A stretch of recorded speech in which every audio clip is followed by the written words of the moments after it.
Specific যে ব্যবসায়ীদের কাছে যায় তা না, ডোর টু ডোর যায়। একটা রিক্সাওয়ালার কাছ থেকে 10 টাকা নেয়। বাংলাদেশের যে সংস্কার করছে, যেতে দলীয় সংস্কার তো তত্ত্বাবধায়ক সরকার করে নাই, এটা বিদেশ থেকে কিন্তু এজেন্ডা নিয়ে আসছে, যে এজেন্ডাগুলো নিয়ে এসে সমস্ত রাজনৈতিক সংগঠনগুলোকে একটা চক্রের ভিতর ঢুকায় কিছু বাধ্যতামূলক বিষয়বস্তু নিয়ে আলোচনা করেছে। তো এই আলোচনার ভিতরে কোথাও কিন্তু রাজনৈতিক সংস্কার কিংবা রাজনৈতিক সদস্য প্রথম কিভাবে আসবে, কত বছর সদস্য হলে তারপর তাকে কর্মী বলা যাবে, এবং কত বছর কর্মী হলে তাকে নেতৃত্ব স্থানের পর্যায়ে দেওয়া যায়, এবং নেতৃত্ব পর্যায়ে থাকলে তাকে কবে নমিনেশন দেওয়া যাবে, কি পরিমাণ ম্যাচুরিটি থাকলে তাকে এমপি এবং মন্ত্রী বানানো যাবে, এই জিনিসগুলো বাংলাদেশের কোনো রাজনৈতিক সংগঠনের মধ্যেই কিন্তু নাই বাস্তবিক অর্থে। তো স্বাভাবিক অর্থে এগুলো নিয়ে অন্তর্বর্তীকালীন সরকার সংস্কারে কিন্তু এগুলো আনেও নাই। ইভেন আপনার মেয়েদের ব্যাপারে দেখেন, মেয়েদের নিয়ে কোনো আলোচনা করলে নারী নেতৃত্বের তো অন্ততপক্ষে ডাকা উচিত। দলীয় যেটা আছে, দলীয় ফোরাম, সেটা তো আছেই। দলীয় ফোরামের বাইরেও কিছু নারী নেত্রী আছে যারা মেয়েদেরকে নিয়ে ভাবে, নারীর ক্ষমতায়নের ভিতরে কিভাবে ইনভলভ করা যায় সেগুলোর ব্যাপারেও চিন্তা ভাবনা করে।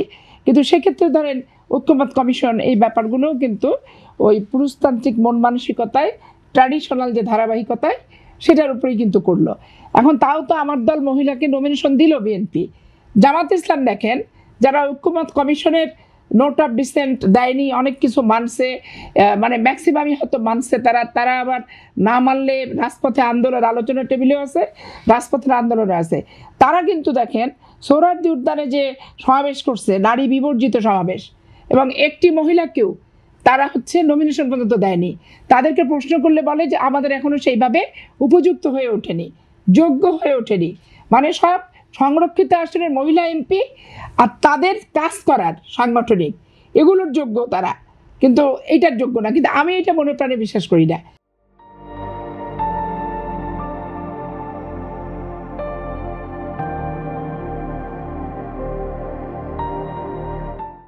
এই কারণে বিশ্বাস করি না। আমি রাজশাহী বিশ্ববিদ্যালয়ের স্টুডেন্ট, আমার চোখের সামনে আমি 85-86 সাল থেকে জামাতকে দেখেছি, এবং আমি 94 সাল পর্যন্ত দেখে এমন একটা জায়গায় আমি পার্মানেন্ট হয়েছি যে সেইখানের থেকে জামাত তৈরি হয়ে রাজশাহী বিশ্ববিদ্যালয় আসতো, মানে চাঁপাইনবাবগঞ্জ। তো সেখানে আমি দেখছি যে একটা মহিলা জামাতে ইসলামের 50টা পুরুষের চেয়ে বেশি সক্ষম। কারণ তারা এই যে সারাদিন সারা বছর এই ইয়ানত তালিম ক্লাসের নাম করে ডোর টু ডোর যাচ্ছে, তালিম করাচ্ছে, সত্য মিথ্যা ভোগাজোগা দিয়ে ইয়ানত তুলে তুলে বাড়ি বাড়ি থেকে আনতেছে। আর পুরুষ লোকেরা করছে কি, পুরুষ লোকেরা ফসলের উসুল তুলতে যাচ্ছে, যে ফসল হলে সেই উসুলটার ভাগও তারা চাঁদা হিসেবে নিচ্ছে। আর বক্তৃতা বিবৃতি ওয়াজ যখন করতে যায়, যিনি ওয়াজ যান বক্তা, উনি পয়সার বিনিময়ে যান, এবং যারা আয়োজন করেন আয়োজনটা কিন্তু চাঁদা তুলে। চাঁদা ছাড়া জামাত ইসলামের গঠনতন্ত্রে চাঁদাটা একটার বৈধ, ইয়ানতের নাম করে, হাদিয়ার নাম করে, বায়তুল মালের নাম করে। এবং এটা শুধু বাংলাদেশের ইন্টারনালি না, এরা মধ্যপ্রাচ্য থেকে শুরু করে সব দেশ থেকে কিন্তু এটা সংগ্রহ তারা করে, তারা তাদের নিজের বেতনভোগী। এবং তারা সবচেয়ে বড় কথা হচ্ছে তারা বেতনভোগী। আপনার একটা পেশা আছে, আমার একটা পেশা আছে, তারপরে আমরা পেশা কখনো ফাঁকি দিয়ে দল করি, আর কখনো ফাঁকি দেওয়া না লাগলে পেশার কাজ শেষ করে দল করি। আর তাদের যে কাজটা করবে, সকাল থেকে ফজরের নামাজ থেকে উঠে মাগরিবের নামাজ পড়তো, সেইটার জন্য দল থেকে তারা পারিশ্রমিক পায়।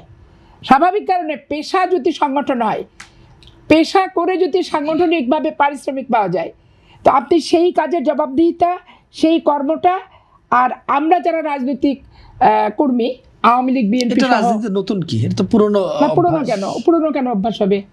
এটা সবচেয়ে বহুল প্রচলিত হচ্ছে বামপন্থী দলগুলোতে, এটা বামপন্থী দলে প্রচলিত এবং এদের মধ্যে প্রচলিত। তো এদের মধ্যটা তো বাংলাদেশে এতদিন আলোচিত হয়নি, কারণ আমরা 2-4 জন ওপেন সিটে ভোট করছি। অলি আহমেদের সিটটা চাঁপাইনবাবগঞ্জ সদর আসন, এখানে ওপেন ছিল, কোনো জোট ছিল না, এইখানে আমরা সাফার। কিন্তু যেখানে জামাত থার্ড পার্টি, ফোর্থ পার্টি অথবা জোটের অংশ, সেখানে তো পাবলিক ভোটাররা এই সমস্ত বিষয় নিয়ে অবহিত কিন্তু না। অবহিত তারা এবার নতুন করে হলো আওয়ামী লীগ ছাড়া নির্বাচনে, জামাত যখন ওই প্রথম আর দ্বিতীয় এ আর বি প্রতিপক্ষ এবং প্রতিদ্বন্দ্বী, এইখানে প্রত্যেকেই তখন তালিম বুঝলো, তালিমে যে বেতনভোগী সবাই এটা বুঝলো। এবং আপনি ইনকাম ট্যাক্স ফাইলে জামাতের আমির সাহেব যে আয়ের ব্যয়ের হিসাব দিচ্ছে, সেইখানে তার গাড়ি এবং বিশাল বিলাসবহুল বাড়ি সব কিন্তু বায়তুল মাল বলে উল্লেখ করছে। তো তাদের একজনকে প্রশ্ন করা হয়েছে বায়তুল মাল কেন, তো বলছে উনি সার্বক্ষণিকভাবে ডাক্তারি পেশা না করে উনি পার্টিতে সময় দিচ্ছে, পার্টি ওনার জন্য মাসিক বেতন সহ এই গাড়ি আর বাড়িটা বরাদ্দ করছে, অতএব এটা ওনার পার্সোনাল না, বায়তুল মালের অংশ। এখন আপনি এটা কি বলবেন, এটা কি বলবেন? এখন তারা সবাইকে চাঁদাবাজ বলে দিচ্ছে, কিন্তু তাদের দলটাই চাঁদার উপর নির্ভরশীল সৃষ্টি থেকে অদ্যাবধি পর্যন্ত। রাজনৈতিক দলগুলো তো চাঁদার উপর নির্ভরশীল। চাঁদার প্রতি সবাই নির্ভরশীল হয় না, চাঁদা ছাড়া বিএনপি কিসের উপর নির্ভরশীল? বিএনপি নিজের অর্থের উপর নির্ভরশীল। যেমন আমি দল করি, দলীয় কর্মীরাই বা না, দলীয় কর্মীরা বিএনপিতে টাকা দেয় না, কেউ পয়সাও দেয় না বিএনপিতে। শুনেন, আমি বলি, তাহলে বিএনপি কার টাকায় চলে? বিএনপি যে নেতা হবে তাকে টাকা দিয়ে চালাতে হয়। আমি ভোট করব, আমাকে চালাতে হবে। আর আমি যখন বিশ্ববিদ্যালয়ের সদস্য ফর্ম ফিল আপ করতে গেছিলাম, 10 টাকা ছিল, তো মেয়েরা বলছে এই দল করতে আবার 10 টাকা দিয়ে দল করতে হবে কিসের জন্য?